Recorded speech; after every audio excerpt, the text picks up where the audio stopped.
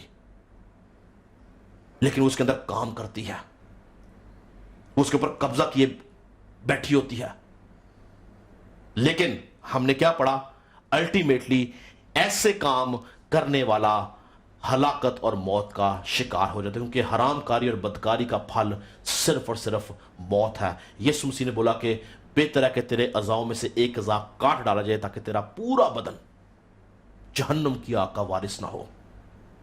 آج ضرورت ہے کہ ہم دیکھیں کیا ہمارا بدن کا کوئی حصہ ان قوتوں کے، ان فرشتوں کے جو تاریکی کے حاکم انہیں قبضے میں تو نہیں ہے؟ کیا ہم کسی بھی طور سے ان کے ہاتھوں استعمال تو نہیں ہو رہے؟ اگر ہو رہے ہیں تو ہمیں اپنے آپ کو بچانے کی ضرورت ہے۔ یوحنا کی انجیل اس کے 8 باب کی 12ویں آیت میں یسوع مسیح نے کہا کہ دنیا کا نور میں ہوں، جو میری پیروی کرے گا اندھیرے میں نہ چلے گا بلکہ زندگی کا نور پائے گا۔ تو آپ سوچیں کہ ایک طرف تاریکی کے حاکم ہے، ایک طرف نور کا مالک ہے، ہم کس کی پیروی میں چل رہے ہیں؟ کیا ہم تاریکی کے حاکموں کی پیروی میں ہیں یا ہم یسوع مسیح کی پیروی کر رہے ہیں؟ کیونکہ اگر ہم یسوع مسیح کی یعنی نور کی پیروی کرتے ہیں تو لکھا ہے وہ کبھی اندھیرے میں نہ چلے گا بلکہ زندگی کا نور پائے گا۔ تو ہمیں زندگی کا نور پانے کی ضرورت ہے، یسوع مسیح کی روشنی میں، اس کی پیروی میں، اس کے کلام کی روشنی میں چلنے کی ضرورت ہے۔ جسم کی خواہش پہ، آنکھ کی خواہش پہ، بدن کی خواہش پہ قابو پانے کی ضرورت ہے، کیونکہ یہ فرشتے جن کو ہم نے ابھی سیکھا، تاریکی کے جو حاکم ہیں، ان کا صرف اور صرف یہی کام ہے کہ یہ انسان کو حرام کاری میں ڈالتے ہیں اور پھر اس کی زندگی کو اسے جدا کر کے ان کو تاریک غاروں میں لے جاتے ہیں، کیونکہ یہ تاریکی کے حاکم ہیں۔ ٹھیک ہے؟ اس کے بعد چوتھا لیول کیا ہے؟ شرارت کی روحانی فوجیں جو آسمانی مقاموں میں ہیں۔ تو یاد رکھیں ابلیس کا جو آخری درجہ ہے، آخری جو لیول ہے اس کی بادشاہ کا، وہ ہے شرارت کی روحانی فوجیں جو آسمانی مقاموں میں موجود ہے۔ انگلش میں لکھا ہے spiritual wickedness in high places۔ تو یہ جو قوتیں ہیں، یہ جو فرشتے ہیں، یہ ان کی جو فرسٹ اسائنمنٹ، یہ جو پہلا کام یہ کرواتے ہیں وہ انسان سے بت پرستی اور جادوگری۔ ان کی بات کر رہے ہیں شرارت کی روحانی فوجیں جو آسمانی مقاموں میں ہے۔ یہ بت پرستی اور جادوگری کے وسیلہ سے انسان کے ذہن میں خدا کے خلاف کام کرتے ہیں اور ابلیس کو خدا کے مقابلے میں کھڑے کرتے ہیں کہ خدا اور ابلیس ایک ہے، جو کچھ خدا کر سکتا ہے وہ ابلیس بھی کر سکتا ہے۔ کس طرح؟ جادوگری کے وسیلہ سے۔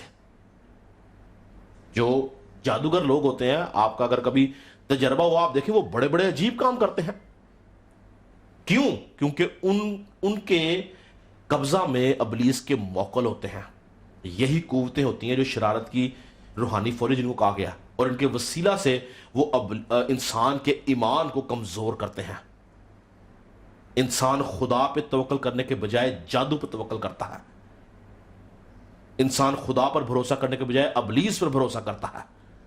وہ خدا کے وقت کا انتظار نہیں کرتا بلکہ جلدی سے اپنا کام کرنا چاہتا ہے جس میں اس کی بھلائی نہیں، بت پرستی اور جادوگری کے وسیلہ سے۔ اور یہ جو یہ جو فوجیں ہیں، یہ جو شرارتی فرشتے ہیں، یہ اس دنیا کے اندر بت پرستی کو اور جادوگری کو فروغ دیتے ہیں۔ اور یاد رکھیں کہ ابلیس جو ہے، ابلیس شروع ہی سے اس بات کا خواہش مند ہے کہ وہ اس کو خدا کا درجہ دیا جائے۔ وہ شروع سے ہی آسمانی مقاموں کا، اونچے مقاموں کا خواہش مند رہا ہے، اور یہی وجہ تھی کہ اس کو آسمانوں سے گرا بھی دیا گیا۔ اگر آپ میرے ساتھ پڑھیں یسایہ نبی کا صحیفہ، ہم نے پچھلی بار بھی یہ حوالہ پڑھا تھا، میں چاہتا ہوں ایک بار پھر ہم اس کو پڑھیں۔ یسایہ نبی کا صحیفہ، اس کا 14 باب اور اس کی میں 12 آیت سے آپ کے سامنے پڑھوں گا، غور سے سنیے گا۔ لکھا ہے، آئے صبح کے روشن ستارے تو کیوں کر آسمان پر سے گر پڑا، آئے قوموں کو پست کرنے والے تو کیوں کر زمین پر پٹکا گیا۔ تو اپنے دل میں کہتا تھا میں آسمان پر چڑھ جاؤں گا، میں اپنے تخت کو خداوند کے ستاروں سے بھی اونچا کروں گا، اور میں شمالی اطراف میں جماعت کے پہاڑ پر بیٹھوں گا، میں بادلوں سے بھی اوپر چڑھ جاؤں گا، میں خدا تعالیٰ کی مانند ہوں گا۔ تو اس حوالہ کے اندر، ان 3 آیات کے اندر، ابلیس نے 5 بار اپنے ساتھ میں کا لفظ لگایا ہے۔ میں یہ کروں گا، میں وہ کروں گا، میں یہ کروں گا، میں وہ کروں گا۔ پڑھیں 5 بار۔ یاد رکھیں کہ میں کا لفظ صرف اور صرف یہوہ پاک خدا کے ساتھ ہی لگتا ہے۔ ہم اپنے ساتھ کہ میں یہ کروں گا ہم نہیں کر سکتے۔ جب تک خدا ہمارے ساتھ نہیں ہے، ہم اپنے ساتھ میں کا لفظ نہیں لگا سکتے، کیونکہ ہماری زندگی میں ہر کام خدا کی طرف سے ہے۔ اور یہ کہتا کہ میں یہ کروں گا، اور پھر 4 بار 4 مختلف لیول پہ یہ اوپر چڑھنے کی بات کرتا ہے۔ اگر آپ اس کو پڑھیں، یہ 4 مختلف لیولوں پہ جانے کی بات کرتا ہے۔ کہتا کہ میں، پہلی بات ہے، کہتا کہ میں آسمانوں پر چڑھ جاؤں گا، میں آسمان پر چڑھ جاؤں گا، پہلی بات۔ دوسری بات کہتا ہے اپنا تخت خدا کے ستاروں سے اوپر لے جاؤں گا، یعنی اونچا کروں گا۔ تیسری بات کہتا ہے شمالی اطراف میں جماعت کے پہاڑ پر بیٹھوں گا، اور چوتھی اور آخری بات کہتا ہے کہ بادلوں سے بھی اوپر چڑھ جاؤں گا۔ تو اس کو گرانے کی وجہ کیا تھی؟ اونچے مقام۔ یہ جو شرارت کی روحانی فوجیں جو آسمانی مقاموں میں آپ کو ان کی جاب ڈسکرپشن بتا رہا ہوں کہ وہ کرتی کیا ہے، کیونکہ یہ ابلیس کی فطرت کا حصہ ہے کہ وہ ہمیشہ اونچے مقام ڈھونڈتا ہے، اپنے آپ کو خدا کی جگہ پہ رکھتا ہے۔ کیا لکھا ہے؟ میں خدا تعالیٰ کی مانند ہوں گا۔ یہی گناہ، یہی بات اس نے ہوا سے کروائی کہ تم ہرگز نہیں مرو گے، بلکہ خدا جانتا ہے کہ جب تم کھاؤ گے تو تم خدا کی مانند ہو جاؤ گے۔ یہی کام اس نے ہوا سے کروایا، اور اسی کام کے وسیلہ سے وہ نیچے گرایا گیا۔ کیوں؟ کہ وہ ہر وقت اپنے آپ کو خدا سے اوپر دیکھتا ہے۔ یہ ابلیس کی کمزوریوں میں سے ایک کمزوری ہے کہ وہ اپنے آپ کو خدا سے اوپر دیکھتا ہے، اونچے مقاموں کا خواہش مند ہے، وہ آسمانوں میں راج کرنا چاہتا ہے۔ اور یہ فوجیں جن کا ہم نے ذکر پڑھا، جو شرارت کی روحانی فوجیں ہیں، ان فوجوں کا بھی یہی کام ہے کہ یہ انسانوں کے اندر جادوگری کے وسیلہ سے ابلیس کو خدا سے بڑا دکھاتی ہیں۔ اگر ایک انسان کسی جادوگر کے پاس جاتا ہے تو اس کی کیا وجہ، وہ کیوں خدا کے پاس نہیں جاتا؟ کہیں نہ کہیں اس کا یہ ایمان ہے کہ اگر خدا یہ کام نہیں کر رہا تو میں جادو کے وسیلے سے یہ کام کر لوں گا۔ کیا یہ بات عام نہیں کہ پاکستان کے اندر یا انڈیا کے اندر یا بہت سے ممالک کے اندر جو عورتیں ہیں وہ اولاد حاصل کرنے کے لیے پیر و فقیروں کے پاس جاتی ہیں؟ کیا یہ بات سچ نہیں کہ لوگ اپنی ازدواجی زندگی کو بچانے کے لیے پیروں فقیروں کا سہارا لیتے ہیں؟ کیا یہ بات سچ نہیں کہ لوگ اپنے خاندانوں کو بچانے کے لیے پیروں فقیروں کا سہارا لیتے ہیں؟ کیا یہ بات سچ نہیں کہ لوگ اپنے روزگار میں بڑھوتی کے لیے جادوگروں کے پاس جاتے ہیں؟ یہ فرشتے جو ہیں یہ انسان کے اندر بت پرستی اور جادوگری کو ڈال کے ان کو خدا سے کاٹ ڈالتے ہیں۔ یہی وجہ تھی کہ خدا نے ابلیس کو نیچے گرا دیا، کیونکہ وہ ان باتوں کا خواہش مند تھا۔ اور آپ کو پتا کہ طوفان نوح کے طوفان کے بعد ابلیس نے بڑے زبردست طریقے سے اس ساری نسل کے اوپر دوبارہ سے قبضہ کر لیا جو کہ نوح کے طوفان کے بعد اس دنیا کے اندر وجود میں آئی تھی. اور انہوں نے کیا کام کیا؟ انہوں نے سب سے پہلا کام نوح کے طوفان کے بعد جو سب سے پہلا ایک واقعہ آپ کو نظر آتا ہے پیدائش 11 کے اندر، پیدائش 11 باب کے اندر آپ اس کو پڑھیں تو وہ بابل کا برج ہے. بابل کا برج کیا تھا؟ میرے ساتھ اگر آپ نکالیں تو وہ اونچے مقاموں کی بات ہے. یعنی کہ ابلیس انسان کے اندر اس بات کو پلانٹ کرتا ہے کہ اس کو خدا کے برابر ہونے کی یا خدا تک پہنچنے کی ضرورت ہے. اگر آپ میرے ساتھ نکالیں پیدائش کی کتاب اس کا 11واں باب اس کی 4 آیت میں صرف پڑھوں گا، سنیں. لکھا ہے پھر وہ کہنے لگے کہ آؤ ہم اپنے واسطے ایک شہر، ایک برج جس کی چوٹی آسمان تک پہنچے بنائیں اور یہاں اپنا نام کریں، ایسا نہ ہو کہ ہم تمام روئے زمین پر پراگندہ ہو جائیں. تو یہ نوح کے طوفان کے بعد ابلیس نے یہ ان فرشتوں نے جو آسمانی مقاموں میں ہیں، ان فرشتوں نے ایک بار پھر نسل انسانی پہ قبضہ کیا اور ان کے ذہن میں چیز کیا پلانٹ کی ہے؟ وہ کیا کہتے ہیں کہ ہم اپنے واسطے ایک شہر اور ایک برج جس کی چوٹی آسمان تک پہنچے. اب انسان آسمان تک پہنچنے کی خواہش کب کرتا ہے؟ جب اس کے اندر ابلیس ہوتا ہے. وہ خدا کی مانند بننے کی کب کوشش کرتا ہے؟ جب ہوا کی طرح آزمایا جاتا ہے اور غلبہ حاصل نہیں کرتا بلکہ اس آزمائش میں گر جاتا ہے. کیا لکھا ہے؟ آسمان تک پہنچے بنائے اور یہاں اپنا نام کریں. ابلیس اپنا نام ہمیشہ سے کرنا چاہتا ہے. وہ چاہتا ہے کہ اس کا نام پوری دنیا میں خدا کی طرح نظر آئے، اس کا نام مانا جائے، پوجا جائے. ایسا نہ ہو کہ ہم روئے زمین کے اوپر پراگندہ ہو جائیں. تو ابلیس جو ہے وہ شروع سے ہی اس بات کا خواہش مند، اور اس لیے اس نے نوح کے طوفان کے بعد ان لوگوں کے اوپر قبضہ کیا. یہی وجہ تھی کہ خدا نے جب موسیٰ کی معرفت جو قوم بنی اسرائیل کو شریعت دی، اور اس شریعت کے اندر جو 10 احکام تھے اس میں پہلا حکم کیا تھا کہ میرے حضور تو کسی غیر معبود کو نہ ماننا. یعنی خدا نے حکموں کے اندر پہلا حکم یہ دیا ہے کہ بت پرستی نہ کرنا، جادوگری نہ کرنا، میرے سوا کسی معبود کو نہ ماننا، یعنی صرف مجھے ہی ماننا.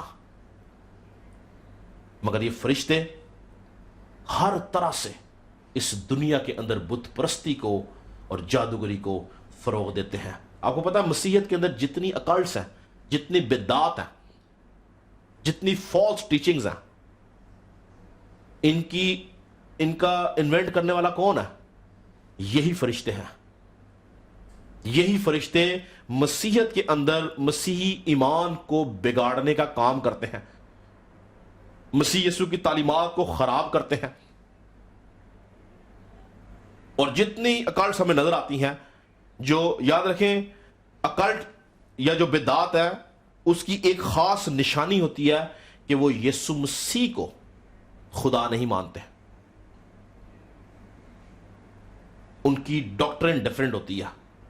یا تو وہ یسوع مسیح کو خدا باپ کا درجہ دے دیں گے، یا وہ اس کو جبرائیل فرشتے کا درجہ دے دیں گے، یا اگر وہ بولیں گے کہ صرف یسوع ہے تو صرف یسوع ہی ہے، اس کے علاوہ کوئی نہیں ہے، تو وہ تثلیث کا اور یسوع مسیح کو کہیں نہ کہیں سے گھما پھرا کے اس کا انکار کرتے ہیں. اور ان ساری بدعات کا آغاز یہ فرشتے کرواتے ہیں. اور خدا نے قوم بنی اسرائیل کو جب اپنے احکامات دیے تو اس نے پہلا حکم دیا کہ میرے سوا کسی غیر معبود کو نہ مانا. اور پھر اگر ہم ایک دو حوالہ جات پڑھتے ہیں کہ اس سے پہلے کہ قوم بنی اسرائیل یردن پار ملک کنعان میں جا کے رہتے، خدا نے ان کو ہدایات کیا دی ہیں؟ غور طلب چیزیں ہیں. وہ یہی ہدایات دی تھی کہ تم نے وہاں پہ بت پرستی نہیں کرنی، وہاں پہ تم نے کسی طرح سے جادوگری میں نہیں پڑنا، وہاں کے اونچے مقاموں کو نہیں ماننا. اس سے پہلے کہ وہ ملک کنعان میں جائیں ان کو جو انسٹرکشنز دی گئی ہیں خدا کی طرف سے وہ سنیں. اگر آپ میرے سے نکالیں گنتی کی کتاب اس کا 33 باب اور اس کی میں 50 آیت سے پڑھوں گا، غور سے سنیے گا. لکھا ہے اور خداوند نے مواب کے میدانوں میں جو یرو کے مقابل یردن کے پار واقع ہے موسیٰ سے کہا. کس نے؟ خدا نے موسیٰ سے کہا بنی اسرائیل سے یہ کہہ دے کہ جب تم یردن کو عبور کر کے ملک کنعان میں داخل ہو تو تم اس ملک کے سب باشندوں کو وہاں سے نکال دینا اور ان کے شبیدار پتھروں کو اور ان کے ڈھالے ہوئے بتوں کو توڑ ڈالنا اور ان کے سب اونچے مقاموں کو مسمار کر دینا. تو یہ ملک کنعان میں انٹر ہونے سے پہلے، یعنی وعدہ کی سرزمین میں جانے سے پہلے کی جو انسٹرکشنز ہیں، 3 خاص باتیں بولی ہیں کہ ان کے شبیدار پتھروں کو ڈھا دینا، ان کے بتوں کو توڑ ڈالنا، اور تیسری بات ان کے اونچے مقاموں کو مسمار کر دینا. کیونکہ ملک کنعان میں جو لوگ تھے ان کے اوپر ان فرشتوں کی حکومت تھی، اور وہ وہاں پہ ہر طرح کے اونچے مقام اور بت پرستی کے اندر وہ لوگ جو تھے مبتلا تھے. تو خدا اس سے پہلے کہ ان کو وعدہ کی سرزمین میں بھیجے، ان کو بولتا کہ تم نے ان کاموں میں نہیں پڑنا، جس کا مطلب ہے کہ خدا ان چیزوں سے نفرت کرتا ہے، بت پرستی سے اور جادوگری سے. ایک اور واقعہ ہم دیکھ لیتے ہیں، میرے ساتھ مل کے نکالیے گا. دوسری تواریخ اس کا 33 باب اور اس کی پہلی 5 آیات میں آپ سب کے سامنے پڑھوں گا، غور سنے گا. منسی 12 برس کا تھا جب وہ سلطنت کرنے لگا، اور اس نے یروشلم میں 55 برس سلطنت کی، اور اس نے ان قوموں کے نفرت انگیز کاموں کے مطابق جن کو خدا نے بنی اسرائیل کے آگے سے دفع کیا تھا وہی کیا، خداوند کی نظر میں جو خدا کی نظر میں برا تھا، کیونکہ اس نے ان اونچے مقاموں کو جن کو اس کے باپ حزقیہ نے ڈھا دیا پھر بنایا، اور بالیم کے لیے مذبے بنائے اور یہ سیرتیں تیار کیں اور سارے آسمانی لشکروں کو سجدہ کیا. اب یہ کن لشکروں کی بات ہو رہی ہے؟ یہ انہی لشکروں کی بات ہو رہی ہے، آسمانی لشکر جو کہ بت پرستی اور جادوگری کو فروغ دیتے ہیں. لکھا کہ اس بادشاہ نے یعنی منسی نے ان تمام لشکروں کو سجدہ کیا اور ان کی پرستش کی، اور اس نے خداوند کے گھر میں جس کی بابت خداوند نے فرمایا تھا کہ میرا نام یروشلم میں ہمیشہ رہے گا مذبے بنائے، اور اس نے خداوند کے گھر کے دونوں صحنوں میں سارے آسمانی لشکر کے لیے مذبے بنائے. تو اس بادشاہ منسی نے آسمانی لشکر یعنی یہ جو شرارت کی روحانی فوجیں ہیں ان کو اس نے سجدہ کیا، ان کی پرستش کی، اور خداوند کے گھر میں ان کے دونوں صحنوں میں ان آسمانی لشکروں کے لیے مذبے بنائے. یعنی اس شخص نے، اس بادشاہ نے قوم بنی اسرائیل کے اندر رہتے ہوئے بت پرستی کو، اونچے مقاموں کو، ان شرارت کی روحانی فوجوں کو فروغ دیا، جس کی وجہ سے ان کے اوپر ہلاکت آئی اور خدا نے ان کو ہلاک کیا. تو یاد رکھیں یہ جو فوجیں ہیں ان کو سمجھنے کی ضرورت ہے کہ کیا یہ کسی طرح سے ہماری زندگی میں بت پرستی کو تو نہیں پیدا کر رہے، کیا ہم جادوگری کا شکار تو نہیں ہے. مجھے افسوس کے ساتھ کہنا پڑتا ہے کہ میں پاکستان میں بے شمار مسیحی گھرانوں کو جانتا ہوں، نامی مسیحی، حقیقی مسیحی، نامی مسیحی، جو آج کی تاریخ میں بھی جادوگری کے اوپر ایمان رکھتے ہیں، جو آج کی تاریخ میں بھی بت پرستی کے اوپر ایمان رکھتے ہیں، جو آج کی تاریخ میں بھی یسوع مسیح کے خون کا انکار کرتے ہیں. یاد رکھیں کہ ان کے لیے صرف اور صرف ہلاکت اور موت ہے، کیونکہ ہمارا ایمان اگر یسوع مسیح کے اوپر نہیں ہے، یسوع مسیح ہمارا شخصی نجات دہندہ نہیں ہے، یسوع مسیح ہمارا شافی نہیں ہے، وہ ہمارا رازق نہیں ہے، وہ ہمارا پروردگار نہیں ہے، وہ ہمارا مددگار نہیں ہے، تو دنیا میں کوئی قوت ہماری مددگار نہیں ہے. اسی لیے ہمیں ایمان کی آنکھوں سے یسوع مسیح کو دیکھنا ہے کہ کیا ہم ان فرشتوں کے قبضہ میں تو نہیں، کیا ہمارا ایمان یسوع مسیح کے اوپر ہے، کیونکہ یہ ابلیس کو کسی نہ کسی طرح سے خدا کی مانند دکھاتے ہیں، اسی لیے دنیا ان کے قبضے میں ہے. آج ہمیں سوچنے کی ضرورت ہے کہ کیا ہماری زندگی کا محور کون ہے، کہ ہم کسی طرح سے بت پرستی کا شکار تو نہیں. بائبل کہتی ہے کہ غیر معبودوں کے پاس جانے والوں کے دکھ بڑھ جائیں گے، ان کے غم بڑھ جائیں گے. اگر آپ آج تک بت پرستی یا جادوگری کا شکار ہیں تو وقت ہے کہ ہمیں ان فرشتوں سے، ان قوتوں سے، ان حکومت والوں سے، ان اختیار والوں سے نکل کر زندہ خدا کے بیٹے یسوع مسیح کے اوپر ایمان لے کے آنا ہے. میں ایمان رکھتا ہوں کہ جب ہم یسوع مسیح کے اوپر ایمان رکھتے ہیں تو ایمان کی قوت کے وسیلہ سے وہ ہمیں بہت ساری چیزیں کلام مقدس میں سکھاتا ہے. آنے والے دنوں کے اندر ہم جو خدا کے ہتھیار ہیں 6 ان ہتھیاروں کے بارے میں سیکھیں گے علیحدہ علیحدہ کہ کون سا ہتھیار ہم کس طرح استعمال کر سکتے ہیں اور کس ہتھیار کو کس لیے بنایا گیا ہے. یسوع مسیح نے کس طرح سے ان 6 ہتھیاروں کا استعمال کیا اور ابلیس کا مقابلہ کیا, صلیب پہ گیا اور نجات کا کام کیا. اور آج کا ایماندار جب یسوع مسیح کے اوپر ایمان رکھتا ہے تو وہ 6 ہتھیار اس کی زندگی میں کس طرح سے کام کرتے ہیں اور ہمیں ان ہتھیاروں کا استعمال کیسے کرنا ہے اور ہم کس طرح سے ان سے فائدہ حاصل کر سکتے ہیں. پریز گاڈ. آنے والے دنوں میں ہم مزید 2 یا 3 میسیجز اس کے بارے میں سنیں گے اور ہم دیکھیں گے کہ کس طرح سے ہم روحانی جنگ لڑ سکتے ہیں. میں آپ سب کے لیے دعا کرنا چاہتا ہوں. ہاللویا. پریز جیسس. خدا ہمارے آسمانی باپ, ہم تیرا شکر کرتے ہیں اس وقت کے لیے. اے خدا ان کلام کی باتوں کے لیے, ان بھیدوں اور مکاشفات کے لیے تو اپنے لوگوں کے اوپر عیاں کرتا ہے. اے خدا تیرے لوگ اے خدا جب تیرے کلام کو سیکھتے ہیں تیرا خادم ہوتا ہوا ان کے لیے حکمت, عقل اور دنائی کی روح چاہتا ہوں تاکہ کسی بھی طرح سے اے خدا یہ ابلیس کے شکنجے میں نہ آئیں, یہ حکومت والوں کے, اختیار والوں کے, تاریکی کے حاکموں کے, شرارت کی روحانی فوجوں کے قبضے میں نہ ہو, بلکہ اے خدا تو ان کا محور ہو, روح القدس ان کا مددگار ہو, روح القدس کی قوت کے وسیلہ سے چلتے رہیں اور تیرے نام کو جلال دینے کا سبب بنے. تیرا خادم ہوتا ہوں ان سب کے لیے برکت کی دعا کرتا ہوں, یسوع کے نام سے مانگتے اور پا لیتے ہیں. ہم خدا ان کی سکھائی دعا میں شریک ہوں گے. آئے ہمارے باپ تو جو آسمان پر ہے, تیرا نام پاک مانا جائے, تیری بات چھت میں, تیری مرضی سے آسمان پر ہوتی ہے زمین پر. ہماری روز کی روٹی آج ہمیں دے, جس طرح اپنے قرضوں کو معاف کیا تو بھی ہمارے قرض میں معاف کر, ہمیں آزمائش میں نہ پڑنے دے بلکہ برائی سے بچا, کہ بادشاہت, قدرت اور جلال ہمیشہ رہی. آمین. اب ہمارے خدا یسوع مسیح کا فضل, خدا باپ کی محبت, پاک روح کی رفاقت اور شراکت حاضر جماعت کے ساتھ, کے خاندانوں کے ساتھ اب سے ہمیشہ تک اسی طرح ہوتی رہے.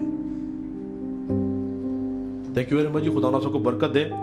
اور آنے والے ہفتوں میں ہم مزید روحانی جنگ کے بارے میں سیکھیں گے, اور میں ایمان رکھتا ہوں کہ جتنے لوگ میرے میسیج کو سن رہے ہیں خدا ان کو برکت دے رہا ہے اور وہ سمجھ جائیں گے کہ انہوں نے ابلیس کے خلاف کس طرح جنگ کرنی ہے. خدا سب کو برکت دے. اگلے ہفتے ملاقات کریں گے.